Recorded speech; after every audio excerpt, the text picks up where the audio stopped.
সরকারি কর্মকর্তাদের ম্যানেজ করে দিনে দুপুরে প্রকাশ্যে ড্রেজার দিয়ে অবৈধভাবে বালু উত্তোলন করে যাচ্ছে বিএনপির এক নেতা।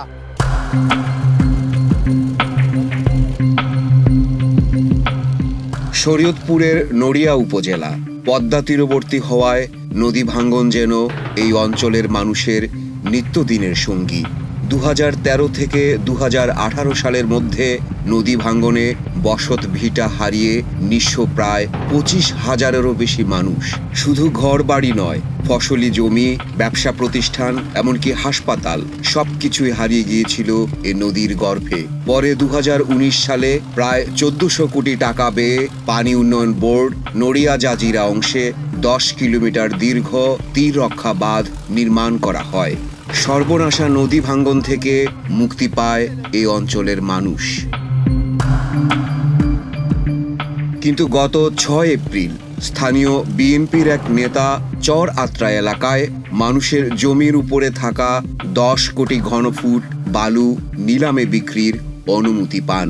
সেই অনুমতিকে কাজে লাগিয়ে উপজেলা প্রশাসনের শর্ত ভেঙে শুরু হয় নদী থেকে অবৈধভাবে বালু উত্তোলন এবং বিক্রি। এই বিএনপি নেতার নেতৃত্বে প্রায় 30টি ড্রেজার মেশিন দিয়ে শুরু হয়েছে অবৈধ বালু উত্তোলন। ফসলি জমি আর নদী তীর রক্ষা বাঁধের ঠিক কাছ থেকেই চলছে এই বালু লুট। নড়িয়ার সাধারণ মানুষ আজ আবারও আতঙ্কিত।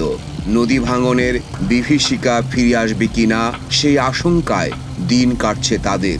নীরব প্রশাসন, রাজনৈতিক ছত্রছায়া আর লোভের অদৃশ্য কারসাজিতে নড়িয়ার পদ্মাপাড়ের মানুষ আবারও অনিশ্চয়তার মুখে।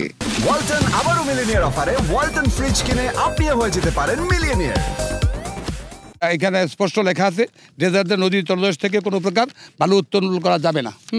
আমরা এই মর্মে যখন এই বাধা দেওয়াও পারলাম না, তখন টিউনার সাহেবের কাছে আমরা এই দরখাস্ত করছি।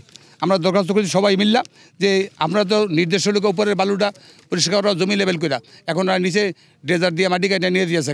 নড়িয়া উপজেলা বিএনপির সেক্রেটারি ফরিদ আহমেদ রয়্যাল মাঝি তিনি তার টেন্ডারের মাধ্যমে বালু কাটিয়ে নেওয়ার কথা ছিল উপরের জমির উচ্চতা স্বাভাবিক উচ্চতা রাখা কাটা, কিন্তু তিনি নদীতে ড্রেজার লাগায় অবৈধভাবে মাটি উত্তোলন করতেছে। এই জমিনে আমাদের জন্ম, এই জমিনে আমার বাপ দাদার সম্পত্তি, এটি রেকর্ডের সম্পত্তি, 3-4 পদের রেকর্ড আমাদের হয়েছে এবং এই জমিনে আমাদের বাপ দাদার কবর, এইখানে আমরা বসবাস করছি, এইখানে আমরা সব সময় রয়েছি। আর আমাদের জমি জমা এইভাবে যদি কাইটা নিয়ে যায় তাহলে আমরা কোথায় বসবাস করব? সরকার যেন আমাকে তাড়াতাড়ি এগুলা বন্ধ করে, না হয়তো আমরা যেভাবেই হোক জনগণ মিল্লা রক্ত যদি যায় 2-4 মার্ডারও হয় তো আমরা ছাড়তে রাজি নাই।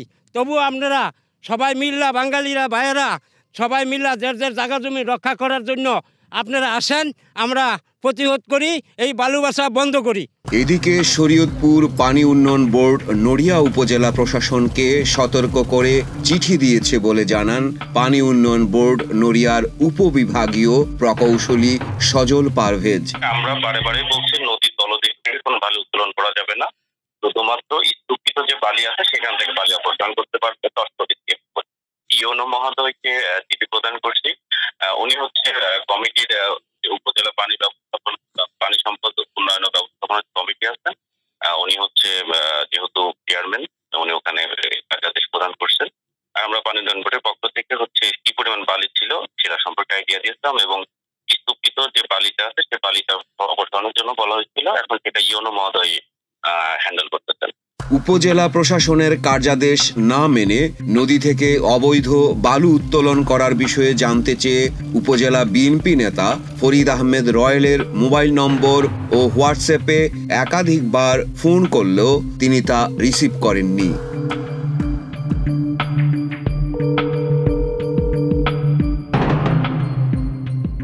কিন্তু নড়িয়া উপজেলা নির্বাহী কর্মকর্তা আমিনুল ইসলাম বুলবুল 6 এপ্রিল বালু উত্তোলনের জন্য নড়িয়া উপজেলা বিএনপির সাধারণ সম্পাদক ফরিদ আহমেদ রয়েলকে কার্যাদেশ দেন। প্রতিষ্ঠানের নাম হচ্ছে তাসিন তাহান কনস্ট্রাকশন, এটা প্রোভাইডারে যে এখানকার উপজেলা বিএনপির সাধারণ সম্পাদক আছে ফরিদ আহমেদ রয়েল মাঝি, উনি আর কি এটার প্রোভাইডার।